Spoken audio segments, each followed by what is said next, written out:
ليلۃ القدر، ليلۃ القدر، قدر کا معنی کیا ہے کہ فلاں آدمی کی بڑی قدر و منزلت ہے، کیا معنی اس کی شان اور قدر اور منزلت، اس کی رفعت اور یہ چیز ہونا، اور اس کا تعلق تقدیر کے ساتھ بھی ہے، قدر تقدیر سے۔ اور تیسرا ایک اور معنی کیا گیا ہے کہ کس چیز کا تنگ ہونا، کہ اللہ تعالیٰ جس کی روزی چاہتا ہے یبسط وسیع کرتا ہے، اور جس کی چاہتا ہے یقدر اس کی تنگ کرتا ہے۔ تو تینوں ہی معنی ليلۃ القدر کے حوالے سے آتے ہیں کہ یہ قدر و منزلت کی رات بھی ہے، اس کی بہت بڑی شان و منزلت ہے کیونکہ اس میں قرآن نازل ہوا، کوئی شک نہیں، اور جس کو اللہ تعالیٰ 1000 مہینے سے بہتر قرار دے رہا ہے تو کوئی شک نہیں کہ بہت قدر و منزلت کی رات ہے۔ اور یہ وہ بھی رات ہے کہ جس میں تقدیریں لکھی جاتی ہیں، تقدیروں کے فیصلے ہوتے ہیں، جس طرح کہ اللہ تعالیٰ کا فرمان ہے فیہا یفرق کل امر حکیم، اس رات میں ہر حکمت کے اور اہم کام کا فیصلہ ہوتا ہے۔ اور اسی طرح تقدیر کا تیسرا معنی جو ہم نے ذکر کیا کس چیز کا تنگ ہو جانا، جس طرح کے بعد آثار اور حدیث میں ہے کہ اس رات میں اس قدر فرشتے نازل ہوتے ہیں کہ حتیٰ کہ ان فرشتوں سے زمین تنگ پڑ جاتی ہے۔ تو یہ تینوں ہی معنی ليلۃ القدر کے حوالے سے ہیں۔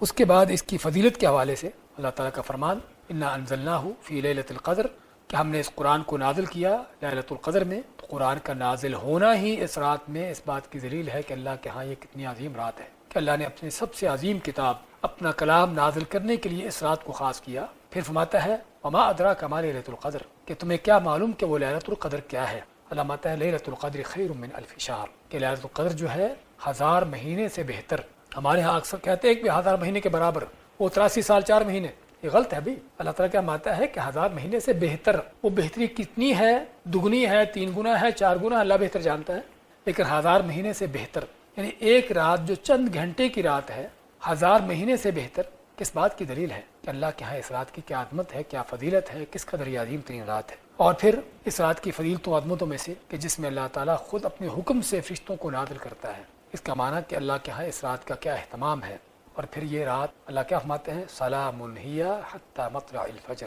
کہ فجر طلوع ہونے تک یہ رات امن و سلامتی والی رات ہے۔ اور اسی طرح حدیث میں اللہ کے نبی صلی اللہ علیہ وسلم کیا فرماتے ہیں، صحیح بخاری مسلم کی حدیث میں آپ کا فرمان کہ جس نے ليلۃ القدر کو قیام کیا، اور قیام کرنے کے معنی اس کو جاگا، اس میں اللہ کی عبادت کی، اللہ تعالیٰ اس کے سابقہ گناہوں کو معاف کر دیتا ہے، لیکن 2 شرطوں کے ساتھ۔ ایک تو روٹین کے مطابق نہیں، بلکہ اللہ پر ایمان لاتے ہوئے سچے عقیدے کے ساتھ، صحیح توحید کے ساتھ، اور اللہ سے اجر و ثواب لینے کے لیے تو جو اس رات کو جاگتا ہے اللہ اس کے سابقہ گناہوں کو معاف کر دیتا ہے۔ اور دوسری حدیث میں آپ کا فرمان ہے کہ جو اس رات کی خیر سے محروم رہ گیا حقیقی محروم وہ شخص ہے۔ پھر مزید یہ بھی اس کا وقت کیا ہے، اس کے وقت کے حوالے سے رسول کریم صلی اللہ علیہ وسلم کی ایک نہیں بلکہ ایک سے زیادہ احادیث ملتی ہیں جس میں آپ نے اس رات کو آخری عشرے میں، آخری 10 راتوں میں تلاش کرنے کا حکم دیا۔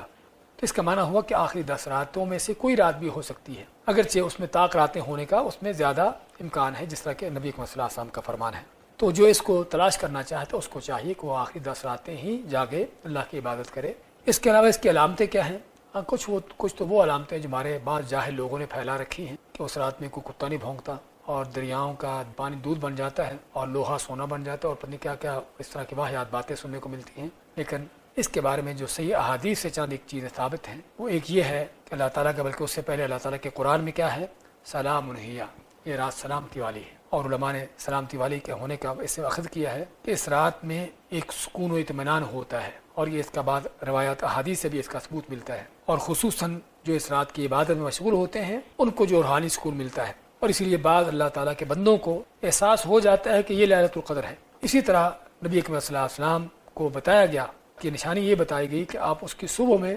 پانی میں سجدہ کرو گے، پانی اور مٹی میں۔ تو اس رات کو بارش ہوتی ہے، 23ویں رات تھی، آپ جب فجر کی نماز ادا کرتے ہیں تو مسجد نبوی کی چھت، چونکہ پتوں کی چھت تھی، کھجور کے پتوں کی چھت تھی، کوئی لنٹر ونٹر نہیں ڈالے ہوئے تھے، تو کیا ہے کہ بارش ہوتی ہے اور بارش کا پانی مسجد میں ٹپکتا ہے، تو آپ جب سجدہ کرتے ہیں، جب آپ سجدہ کرتے ہیں تو وہاں پر کچھ پانی تھا، یعنی کہ مٹی اور پانی تھا، اس میں سجدہ ہوتا ہے۔ پھر آپ نے فرمایا کہ اس رات کے اگلے دن جب سورج طلوع ہوتا ہے تو اس سورج کی شعاع نہیں ہوتی، شعاع نہ ہونے کا معنی جو عام طور پر سورج کی تیز شعائیں ہوتی ہیں وہ اس میں نہیں ہوتی۔ تو یہ ہے جو اس رات کی علامتیں ہیں۔ اس میں ہم کو کرنا کیا چاہیے؟ سب سے پہلے تو نبی صلی اللہ علیہ وسلم کی جس طرح تعلیم ہے کہ اس رات کو تلاش کرنے کے معنی کہ اس کو پانے کی کوشش کرنا، اور کوشش کرتے ہوئے اپنے آپ کو اس کے لیے فارغ کرنا، اس رات کو جاگنے کا اہتمام کرنا، اور جاگنے کا اہتمام کب سے کب تک؟ سورج غروب ہونے سے لے کر، رات سورج غروب ہونے سے شروع ہو جاتی ہے، اور کب تک ہے حتی مطلع الفجر، جب تک کہ فجر طلوع نہیں ہو جاتی۔ اور یہ ماں بات اس